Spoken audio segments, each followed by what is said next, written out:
সেটিংসের মাধ্যমে আপনার অ্যান্ড্রয়েডের স্পিড বেড়ে যাবে, মানে গতি বেড়ে যাবে, অ্যান্ড্রয়েডটা পূর্বের মতো হয়ে যাবে, নতুন অবস্থায় যেভাবে কিনেছিলেন ঠিক সেই রকম হয়ে যাবে। তাই ভিডিওটা ধৈর্য সহকারে দেখতে হবে। প্রিয় বন্ধুরা, আমি এখন আজকে যে দুটি সেটিংস দেখাবো, এই দুটি সেটিংস যদি আপনার কাজ করেন তাহলে পুরা সেট নতুনের মতো হয়ে যাবে। সেট যত পুরাতন এবং যেমনই হোক না কেন, সেটিংস দুটি সম্পন্ন করতে পারলে আপনার সেট নতুনের মতো হয়ে যাবে। তো প্রথমে আমরা যে কাজটা করব সেটা হলো আমরা ফাইলসে চলে যাব। আমরা যে কোনো একটা অ্যান্ড্রয়েড সেটের ফাইলস আছে, আমরা আমি ফাইলস মোডে ক্লিক করব। ক্লিক করার সাথে সাথে দেখুন এখানে তার ইন্টারফেস চলে এসেছে। তো ইন্টারফেসের নিচে দেখুন অল স্টোরেজ, এখানে দেখেন ইন্টারনাল স্টোরেজে আমরা এখন ক্লিক করব। ইন্টারনাল স্টোরেজে ক্লিক করার পর আমরা নিচ দিকে যদি স্ক্রল করি তাহলে দেখুন অ্যান্ড্রয়েড নামক একটা অপশন আছে। সেই অ্যান্ড্রয়েড এই অপশনটা সম্পর্কে আমি কিছু বলবো।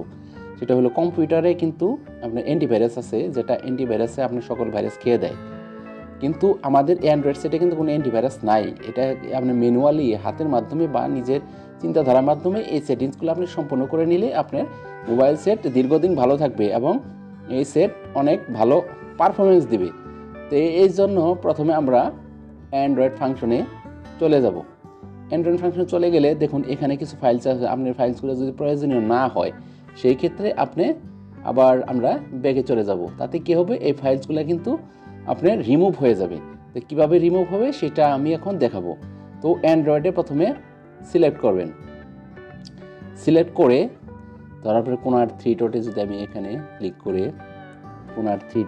করে যদি আমি এখানে delete permanently folder information, move to select all, copy to compress, আমি যদি ডিলিট পার্মানেন্টলি ক্লিক করি, তো সেই ক্ষেত্রে যদি আমি এটাকে আমি ডিলিট করি, তো ডিলিট অপশনে যদি আমি এখন সিলেক্ট করে দিই তাহলে এটা দেখুন ডিলিটিং ওয়ান ফাইল, পুরো ফাইলটা এখানে ডিলিট হচ্ছে।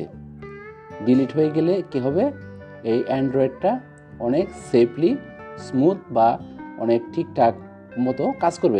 এখন এই ফাইলটা ডিলিটের মাধ্যমে কিন্তু এর আবর্জনা দূরে সরে গেল। তো এটা একটা সেটিংস। তো দ্বিতীয় যে সেটিংসটা দেখাবো সেটা আমরা এখন ব্যাকে চলে যাব। ব্যাকে চলে গিয়ে আমরা চলে যাব সেটিংস অপশনে। এখানে ফোনের সেটিংস অপশনে ক্লিক করে আমরা যদি নিচের দিকে স্ক্রল করি, আমরা যাব সিস্টেমে গিয়ে দেখুন এখানে রিসেট আছে। এটা বিভিন্ন সেটে বিভিন্ন জায়গায় থাকে।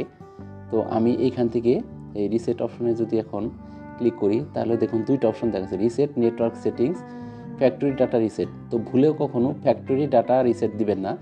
এটা রিসেট দিলে কিন্তু আপনার সেটের পুরা সকল কিছু রিসেট হয়ে যাবে। এবং কি রিসেট হয়ে যাবে সেটা আমি একটু দেখাই। Google account, system and app data settings, download apps, music, picture, যত ধরনের কি আছে পুরো সাদা হয়ে যাবে। আপনার জিমেল অ্যাকাউন্টের কোনো তথ্য থাকবে না। এই জন্য এই অপশনটাতে কখনোই ফ্যাক্টরি ডাটা রিসেটে, ভালো করে শুনেন, ফ্যাক্টরি ডাটা রিসেটে কখনোই কিন্তু রিসেট দেওয়া যাবে না যদি কোনো বিশেষ প্রয়োজন ছাড়া।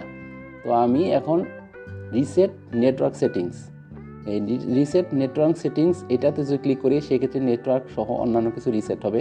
তো আমি আবার একটু ব্যাকে চলে যাই। ব্যাকে চলে গিয়ে আমি আবার রিসেটে দিয়ে রিসেট নেটওয়ার্ক সেটিংস আমি যদি এটাতে ক্লিক করি সেই ক্ষেত্রে আমার ওয়াইফাই,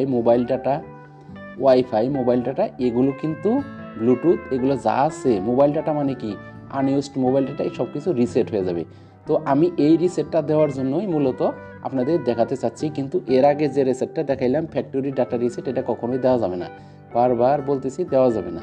তো এখন আমরা রিসেট নেটওয়ার্ক সেটিংস এখানে যদি রিসেটে ক্লিক করি তাহলে কিন্তু এটা রিসেট হয়ে যাবে। তো আমার প্যাটার্নটা দেওয়ার জন্য আমাকে অফার জানাইছে, আমি প্যাটার্নটা শো করার পর এখন যদি আমি রিসেট সেটিংসে এখানে ক্লিক করি, রিসেট সেটিংসে ক্লিক করার সাথে সাথে নেটওয়ার্ক সেটিংস রিসেট, তার মানে পুরা সেটিংস একমাত্র মূল যে রিসেট সেটা ছাড়া আর প্রাথমিকভাবে যে রিসেট দিলে আপনার সেটের যত সব আনইউজড ফাইল রিমুভ হয়ে যায় এবং বিভিন্ন সেটিংসে পূর্ণের মানে নতুন অবস্থায় এই সেটটা যেমন ছিল ঠিক সেই অবস্থায় ফিরে এসেছে।